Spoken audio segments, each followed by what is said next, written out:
Assalamualaikum warahmatullahi wabarakatuh. Nama saya Indra Saputra dari kelas 11 TKJC.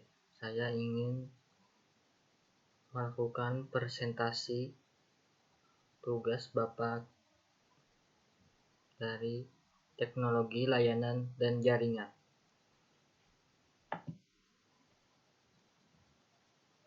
Pengertian application layer.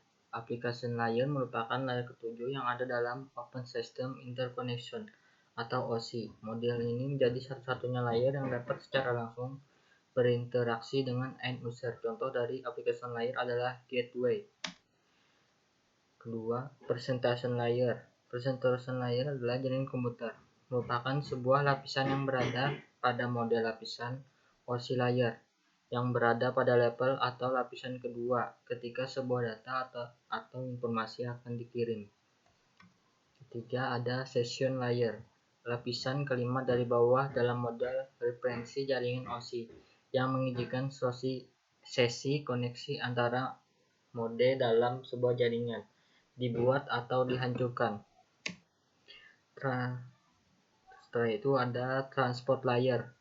Transport layer merupakan lapisan OSI yang memiliki tugas sebagai pengantar. Fungsi utamanya dari transport layer adalah pada lapisan OSI ini adalah memecah data ke dalam paket data, mentransmisikan data dari session layer menuju network layer maupun sebaliknya.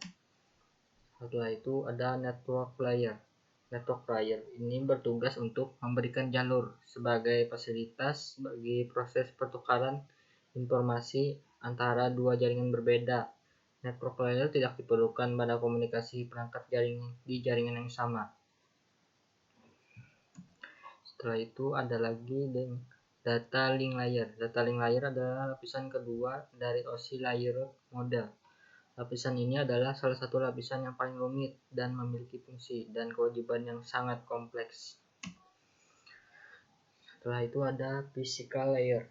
Physical layer adalah layer terbawah dari layer OSI model dari jaringan komputer. Lapisan ini berhubungan dengan masalah listrik, prosedural, mengaktifkan dan menjaga dan menonaktifkan hubungan fisik. Kali ini kita membahas Radio over Internet Protocol atau ROIP, disebut juga dengan Radio over Internet Protocol. Pengertiannya adalah alat yang berfungsi untuk komunikasi suara alat radio. Komunikasi seperti radio, HT, GSM, POIP, dan PA. Cara kerjanya adalah merubah komunikasi suara dari radio ke POIP atau gateway suara GSM sehingga memungkinkan pengguna komunikasi suara dari dan ke jaringan telepon.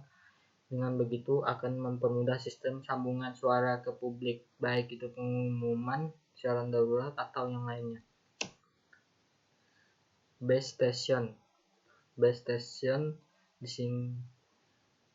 transceiver station atau disingkat BTS adalah sebuah infrastruktur telekomunikasi yang memfasilitasi komunikasi nirkabel antara peranti komunikasi dan jaringan operator.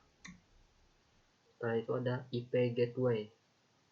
Gateway atau yang disebut dengan gerbang jaringan merupakan sebuah perangkat yang dapat mempermudah pengguna komputer dan internet. Salah satu aplikasi atau contoh dari penggunaan gateway yang dapat kita lihat adalah pada email. Setelah itu ada repeater, adalah sebuah perangkat jaringan yang digunakan untuk menguatkan sinyal data dan memperluas jangkauan sinyal.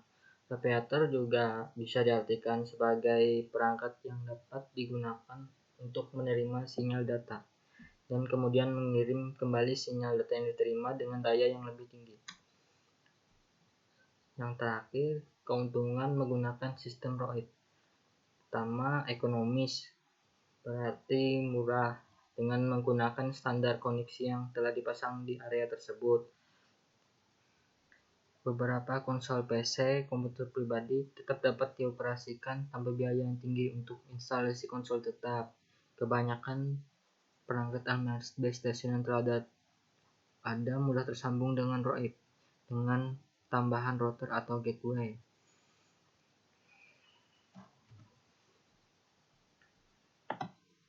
Sekian penyampaian saya dari Indra Saputra, kelas 11 TKJC.